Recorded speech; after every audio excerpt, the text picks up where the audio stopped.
Well, here we are again, Bernie. Episode 3 of the Two Ball Golf Show. They said it would never last. You said that last time, and yet it has. And I always think the proof is in the pudding, Bernie. And on that note, it's your birthday, so many happy returns to you. Thank you, Dan. Appreciate that. Thank you, everybody at home, for all the cards, presents and money they sent. Much appreciated. Do you know why they say happy returns? I had this one not long ago. Absolutely no idea. Absolutely no idea. Presume you're going to tell me. No, I don't know. I've looked it up, and I have explained it once before, but I can't remember. It was that fascinating. Was it? It's something to do with the fact that you return happy returns, so it's going to return to you with good faith, goodness. We need to get this podcast going because we've just lost everybody on this conversation. I apologise for that. Absolutely right. Now, before we move on, I just want to announce an exciting new sponsorship for this show. Just Golf Online. Just Golf Online are an online website for golf equipment, but with a slight difference. They get the best deals possible. So a lot of the product that you're going to see on Just Golf Online is a lot of maybe last year's stock where they've been able to get some good prices on it. They've got some liquidation offers on there. They've got 11, they've got sub 7, so they've got lots of offers out there with lots of the top brands. So if you want to go and check out Just Golf Online, go make sure you check them out and see what deal you can get. A few things to get through though, Bernie. Yes. You, on your channel, we talked about your channel in episode 1. We did, yeah. But you on your channel have got, well, you don't call it a series, but I would say that your target is to get back down to scratch. Yeah, I've sort of put out my intentions on a couple of videos. I've mentioned it on social media that I do feel that I'm ready to begin a bit of a process, a bit of a journey to try and get my golf back to a level which I'm happy with and to become a scratch golfer again. Now, a lot of people don't know and should know that you actually were a professional golfer. So you turned pro, certainly before I turned pro. I was at college at the time and you turned pro, started your PGA. People don't realise that. No, I did. I turned pro at Churston in sort of 2002, 2003 season, where with the intention of doing the PGA. So I moved from Churston to Torquay when circumstances changed for the person I was working for. And I did nearly 10 years at Torquay as a PGA assistant and a golf pro before returning to the amateur scene. And what's the plan now? Obviously, when you've come back to the amateur scene, you turn pro off 1. Yeah. You're definitely a scratch golfer with that, as far as I was concerned, certainly during your professional ranks and certainly coming back into being an amateur. Yep. But you have gone up significantly. You came back off +1, +2 or 1. So when I got my amateur status back, it was on the old system, not this world system that we're currently in. I was basically given a scratch handicap, which I sort of maintained for sort of 7-8 years. But yeah, I was able to keep it at that. And then when they changed the new system, I was +1, and then I had a couple of good scores, which got me to +2. But from there, over a sort of 14, 15-month period, I went up to 5.7, which is basically 7. You get 7 shots at Churston off the back tees, which was a little bit high. But I have come down significantly since, and I feel that now I'm ready for the next step, really. And it's big steps when you're trying to get down from sort of, I'm 2.7 at the moment, down to sort of 0-0. It's only 2.6 shots, but that's a big step. Yeah. It's huge. Like, how is the new? Because I don't know it. Obviously, I know it in the fact of I know it's changed. I work in golf, but I don't work enough with that side of it. How is the new handicap system? Is it working? Do you like it? It's open to abuse on both levels. I think that's the main concern for me. I know people who they only sort of enter scores when they're playing well. They're not really following the guidelines of how you're supposed to, because you're supposed to go into the shop or go online onto the app and actually put your intention down that you're going to put a card in for casual rounds. So before it was literally just tournaments where your handicap was affected. Now if we go out for 9 holes or 18 holes, I can put my intentions in early and say, right, I'm going to put a card in. But there are ways of removing that card, not entering your card in, for example. And I know people that have got a handicap which is probably lower than their ability, but then I also know people who will use casual rounds to actually get the handicap up so that when they play a competition, they got more chance of winning. So it is open to more abuse than what the old system was, in my opinion. Just so I'm fully aware of this, because like I said, I've never done a handicap or anything like that in this new system. So are you supposed to put in, I heard this the other day, are you supposed to put in every round of golf that you play? Okay, so what I was led to believe when the system first came in, that every time you teed the ball up, you had to enter your score and pop your score in. Yeah. However, the county and I think even England Golf have now started to make certain restrictions. So it's basically 8 scores out of 20 that count for handicap purposes. So you have like 12 scores which get knocked off. Your 8 scores then get divided by a certain number and it gives you a handicap, which you don't need to shoot level par around most courses to have a scratch handicap. You could probably average 1 or 2 over par generally. Yeah. But so the county now are saying, and England Golf are saying, that certain events, they will say that so many of those scores in your top 8 have to actually have been submitted in competition format, which is different to what they said to start with, which makes it even more complicated. So it has changed? Yeah, they've tried to sort of improve the system slightly, I guess. Right, okay. But it's still, for me, it's not a perfect system. And I just feel, I understand the reasons for going to it, but the old system wasn't broke, so I don't know why they tried to fix it and change it. Okay, so to me it seems like, you know, for you in the old system to go from a +2 handicapper to 5, 6 handicapper. It's impossible.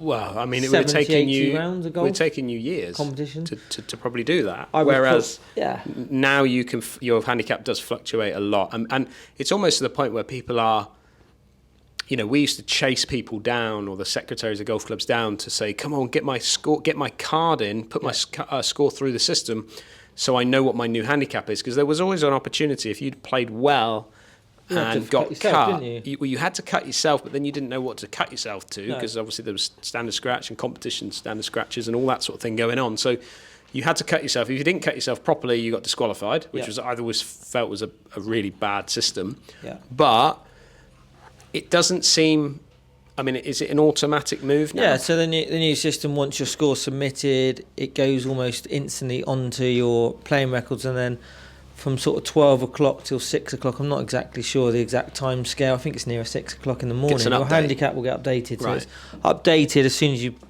submit the card, which is probably the beauty of the system, that club secretaries don't have to worry about that. It's done instantly by the app, and your handicap will change. I mean, you can play 20 rounds. You can play 2 rounds a day for 10 days, and your handicap could jump 5 shots, because there is once you go up more than 5 shots, I think it is, 4 or 5 shots, it goes into a soft cut. So you don't basically go up. The most you can go up is basically 5-6 shots in a year. Yeah. So you couldn't go from like 4 to 24 by putting 20 cards in. But it does mean your handicap does fluctuate quite rapidly, depending on form. I was going to say, does that not like mean if you are? Because I mean, there was a lot of people that just couldn't play to their handicap anymore. They were getting frustrated on the old system, saying, "Oh, my handicap's 7, but realistically, I'm a 15 handicapper." Yeah. You know, at least I suppose it gives people the opportunity to feel like they've got something to play for still now. Yeah, I mean, I will give an example. So in the Southwest mid-amateur, I shot 73 in the morning, which I had a 71 on my score, which knocked it off.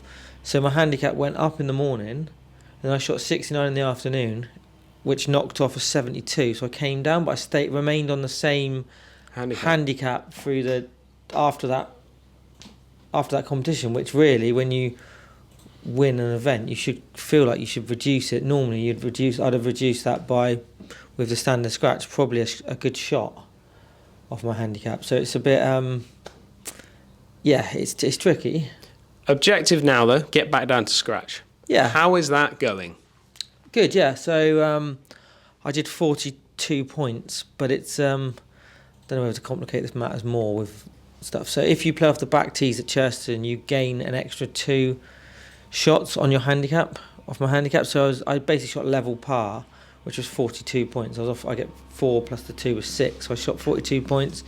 And then I did a casual round the same week, which was a better round than I had that I was knocking off. So I came down sort of 3.5 down to sort of 2.7 in the week. And I've got a couple of competitions coming up in the next week or so hopefully I can reduce it further before we go into the winter course. And are you ready for scratch? Do you want to be a scratch golfer? I do, again? Yeah. I want to. It's more sort of, you set yourself targets, I think, and it's important to do that in golf. I mean, you must have personal targets as well. Yeah, for sure. Which gives you motivation to practice and to improve. And I just felt that getting to scratch, just to prove to myself that I can still do it.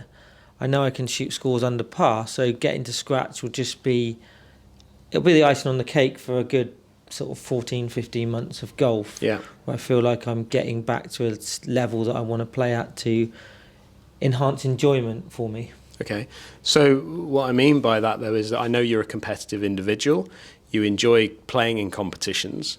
Yeah. However, I also know that if you go and play in a competition and you feel like you can't really win it or have a chance of winning it or doing well in it, you tend to back away from things like that. Do you feel that as a scratch golfer, because if you take a club competition here, for example, playing for the scratch prize, are you getting the same amount of money or vouchers in the shop? No, you never do. No. So what I'm getting at is, like, you know, if you're going to go out and win every scratch prize, which, you know, there's probably a handful of you that could win that anyway in a competition. So is that enough competition for you to want to enter and play?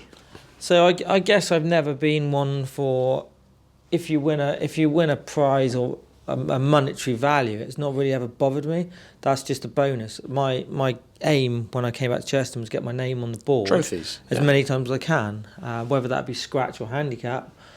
But the target every year is to get my name at least once on the board, because that's never going there. In 100 years' time, even if the clubhouse is not here, those boards will be transferred and your name will be on there, and they'll see it and go, oh, you know, there's Leicester's name, whatever. That's always been the sort of aim for me, I guess. I know what you mean about if you don't feel like you can compete, then what's the point playing? I do have a little bit of that in me, but also it's hard to get up for certain events. Yeah. I probably shouldn't say it, but like South Devon League, I enjoy playing in it, but am I that bothered about winning it because I've won it before? It's a handicap competition. Probably really not, to be honest. No, but you enjoy playing it. You enjoy the individual competition. Enjoy the individual have on the competition, day. But I mean, we went to Dawlish needing to win significantly to win the league. We didn't manage it, but Dawlish won the league and Stover could have won it. But I didn't really care who won it. We didn't win it, so it didn't bother me. Some of the players were like, I'd rather they won it than them, and I'm like, I don't actually care. We haven't won it. It doesn't really matter. Yeah. But yourself, have you got any targets for the? I know you're busy always with got targets, Bernie. Always got targets. I mean, you've neglected your golf a little bit with competition golf. Yeah, are you going to get back into that? What's your plan? Said it last year. Said I would. Never did. Never did. No. Am I keen to get involved in it again this year? Probably not. No. I've got a couple of events that I want to go and try and play in and compete in, but they're not in any sort of high level types of events, should we say. They're more local than anything else, because I just don't want to travel for a tournament anymore. I'm happy to play locally and compete locally and see some old friends and do all those sorts of things, but I don't really want to go and travel. So if it's going to be anything, it will be the Devon and Cornwall PGA bits and pieces that we play in locally, so that's good enough. Are you going to play in them this year? Not all of them. No. I'll play in one or two, and certainly maybe the championship ones. Yeah. But that will be pretty much it for me, I would think. Is that mainly due to the fact that YouTubing does for you involve a lot more travelling than others, and you're not afraid to travel to get good content, particularly in the winter? So you do a lot of travelling. A lot of your golf events are winter based, aren't they? With the PGA local regional stuff. Is that the reason, or just? I'm actually a little bit disappointed in my answers to this, because not that I've lost my mojo of wanting to compete, but I feel like I have a bit. I have, because I've been so wrapped up in what we do here and what I do daily with the channel and with the business side of things, that I turn up to events and I get to about the 8th, 9th hole, and I might still be doing okay, but I'm still thinking about what I should be doing in my brain. What I should be doing is not being here, and I should be at the office, or I should be out filming and doing all these sorts of things. And to go out with that mindset is just the wrong way to go. Yeah. So a lot of things certainly here have to settle down more before I can really show that I want to go and compete a bit more, and just I'm happy to go and play in the pro-ams. Like, I've got a couple of abroad to go and do, which I'm looking forward to, because they're great golf courses, and I'm actually, to be fair, I'm actually more interested in the golf courses. That I would probably be a bit more selective of the events, more based on the golf course and how I can go and enjoy the golf course. Makes total sense. So St Mellion's on the roster this year, and that interests me to go and play at St Mellion again, and put a card in my hand around St Mellion, which is would keep people up at night. Because it's such a tough golf course. But for me, I think I'll be a bit more selective on that. I know what you're saying, because your YouTube business is a lot larger than mine. You employ people in the business, you do a lot more filming, and you've got a base and stuff. Whereas I don't want to say playing at it, because that's not really the word, but mine's, I want to say, less stressful, but even then it's hard to switch off. And even at night I'm thinking of ideas, or this needs to be done tomorrow, and you're planning ahead, and golf does take a bit of a backward seat. And it's you must, I didn't realise the I don't want to say stress, because it's not, people would like to be doing what we're doing, but the amount of time and work and that you have to put in to keep thinking of ideas and producing content is, you just don't switch off. No, you don't switch off. But and that's the problem, you see, when you go away and, like I say, when you go away and play in events and things like that, it's like generally as well, like I would struggle now to go and play an event. Yeah, not wasted day, but a bit of a wasted day, but like your events are, some of your events are certainly weekends of which you can switch off a little bit at a weekend and say, right, okay, I've done my work in the week.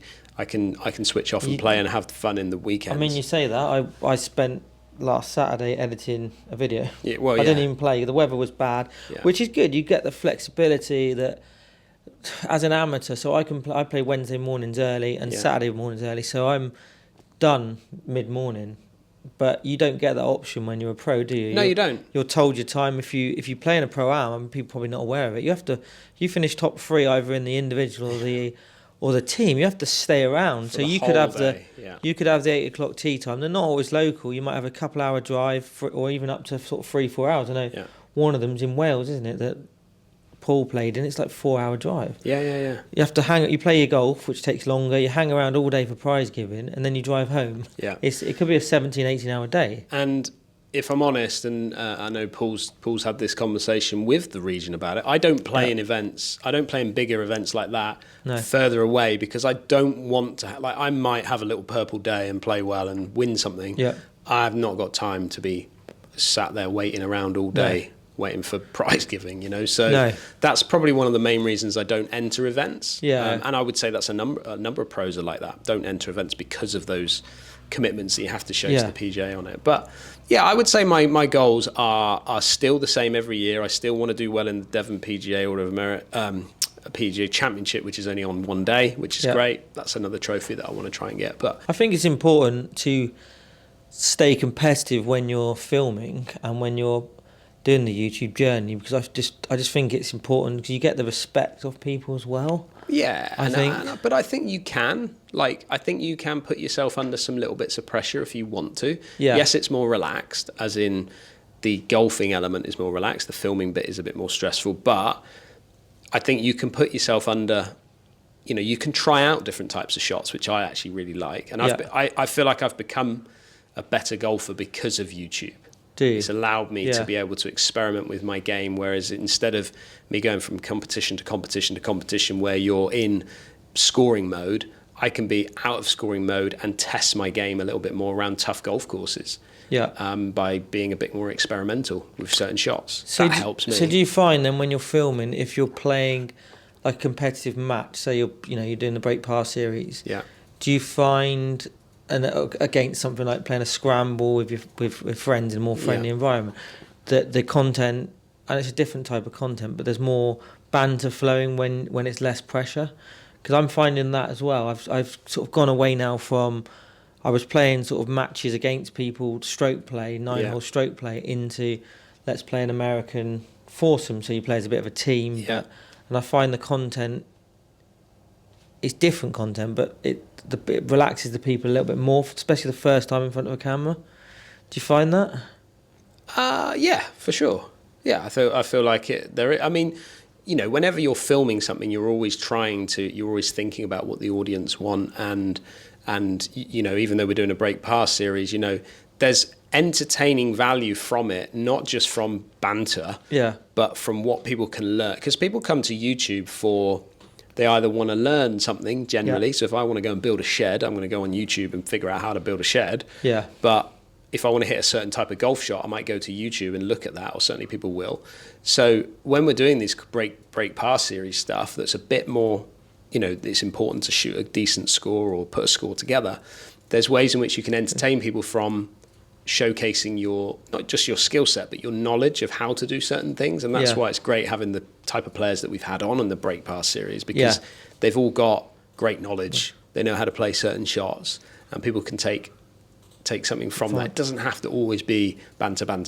No, as long as you give that audience, as long as you give that audience something else to take from it, that's important, I think. Yeah, definitely. So moving on then, PGA Tour, Sahith Theegala, the winner of this week's PGA Tour event. We've met him. Well, yeah, we were lucky enough at last year's Open, at St Andrews. St Andrews, to interview him and do a little bit of work through FootJoy, because he's a FootJoy wearer of definitely the shoes. I'm not sure. Pro-Assel. He loved the Pro-Assel, didn't he? It was his go-to shoe, and he was a really nice guy, really friendly, really helpful.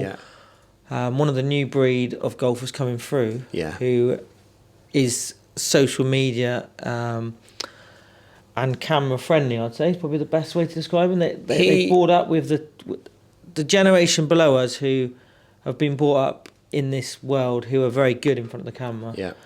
He was brilliant to interview and to talk to. Yeah. Couldn't have been more helpful, and brilliant to see him winning on the PGA Tour.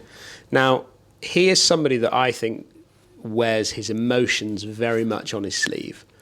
Even just us chatting with him, he didn't know us, but he was speaking to us in a quite a deep way, really, wasn't he? He was very open to having that conversation, whereas a lot of the tour players are very much like one question, one answer, move on. Yeah. He was like happy to chat. Very natural. Very probably natural. The word. Yeah, just a guy, I'll be honest, didn't know a lot about. I don't follow the mainstream tours particularly that closely. I have done more recently, because obviously with this show and stuff like that, we talk about it. But he was a guy that surprised me a little bit. He was, like you said, he was really friendly, really open. I felt that if we'd have spent more time with him, we would have had some more gems, and he was keen to open up. Whereas a few of the guys that we've interviewed, a little bit more closed. Yeah.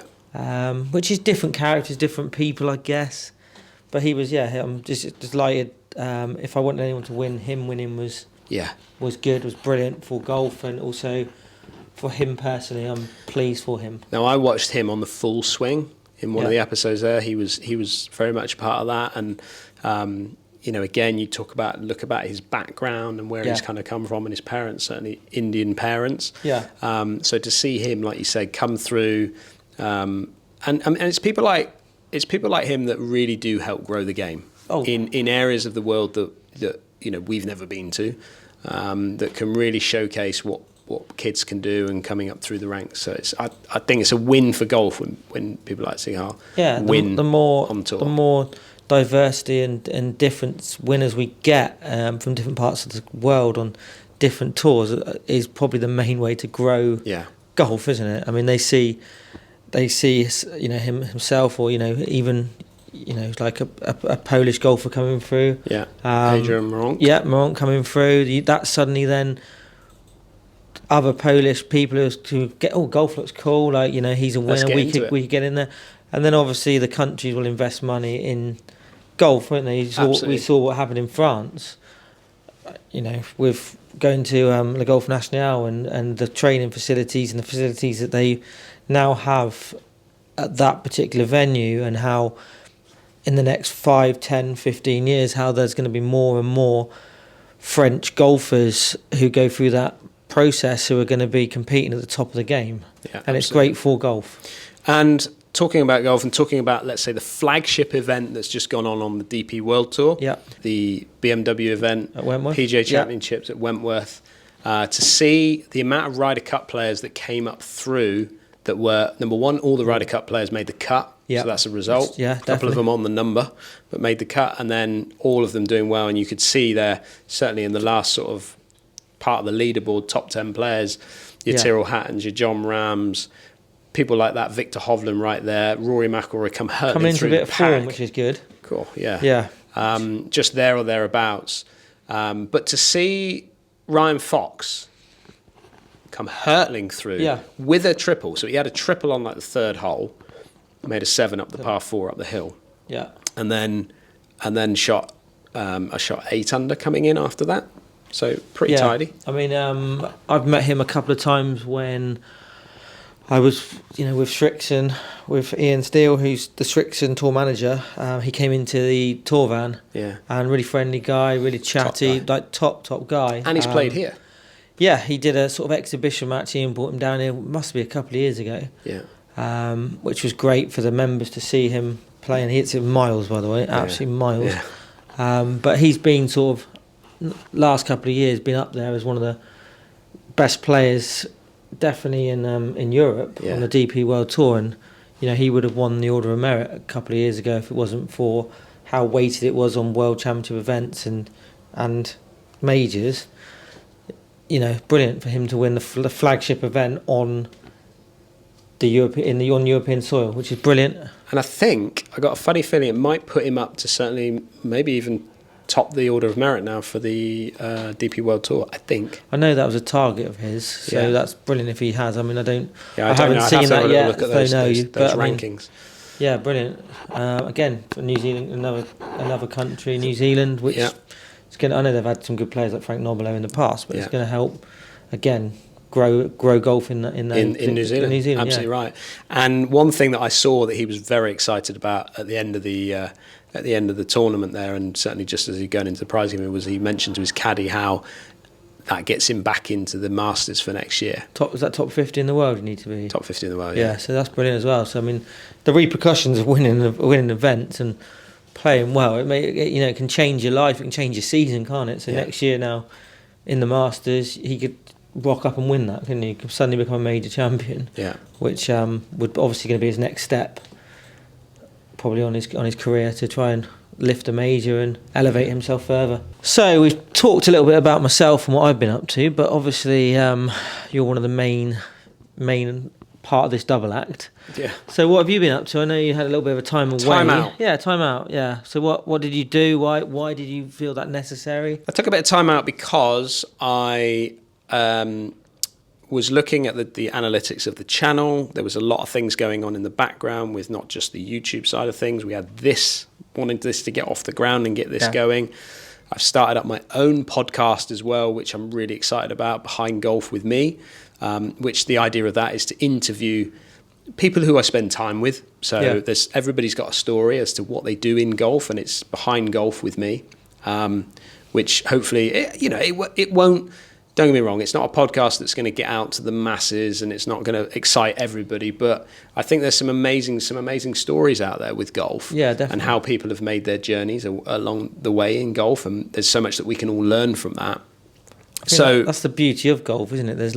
Everyone's got a story, and no matter whether you're the best player in the world or whether you're working in a pro shop somewhere, there's a journey and a story how you've got there. And it's good to. I just think it's good to find out. I like all that. I like finding out more about the characters and the people that are involved in certain aspects of the business. It's brilliant. Yeah, it really is. And even just the two that I've done to this point, it's been fascinating to, Alex Etchers being one of them, striving to get to 100,000 subscribers, and he wants it so bad. He's a bit like me. He wants that silver play button so bad, and he's been in this game of YouTube and content creation for 12 years. Yeah. You know, he was one of the early ones into it. Yes, it wasn't his own channel, but he was working for other people doing this sort of stuff, you know. And then speaking to Richard Hemming, who's got involved with this side of things, you know, speaking to him about how do you grow a brand in golf? How do you grow a club brand in golf? And that was quite exciting to listen to that story as well, and his little journey along the way to get there. And I think everybody, like you said, everybody's got a journey. Everyone's got an idea of where they want it to be or whether they've made that or not. And I think I'm really excited with what this podcast could open up. Like I said, it won't go out to everybody, as in it won't be attractive to everybody. No. But I think there's so much that people that either are interested about the golf industry or want to get into the golf industry in some way, or even work in the golf industry currently, they're going to find it quite fascinating to hear it. To me, that's the best. I know we're sort of sidetracking a bit, but that's the best thing about golf. There's so many avenues to be involved in the game, whether even if you're just a monthly medal player, but there's loads of ways you can make it into a career, you can make it into a business. There's lots of different sort of aspects to golf, which makes it such a great game. Yeah, it really does. So I've been obviously busy doing that and setting all of that up, and then I just, like I say, the YouTube channel was not, I wouldn't say struggling, but it was just, you know, the amount of money that you rely on to come in because of the watch time and things like that, which is really important because obviously it keeps me doing this full time and helps me employ people and all that sort of stuff. That was taking a big drop, and there was certain videos that you could look at as bankers and go, that's going to do well. Didn't really do that well. So it's been a bit of a confusing time. So I thought, right, you know, this time of year when money's very low of the income that comes in from YouTube, let's just take a time out. Let's try and figure out what we're actually trying to do and how we're going to move it forward. And I want to say that I've got the answer to that, but I'm not sure I have at this stage. But we'll see. We'll see. I think it's just important to every now and again to have that sort of reset button and just take a step back from it, look in from the outside maybe, and then just check if your plans change your plans, but have a target, have some plans. And then just adapt to that. And it's just YouTube and the world of social media is always evolving and changing. And if you don't take that time to, you know, step back, have a look at how you think you can improve or how you can make things better, then you get left behind. Yeah, absolutely right. And it's good to have a break as well. Just to, it is, and it was good. It has been great. Yeah, it has been great to have a break. You seem happier and more.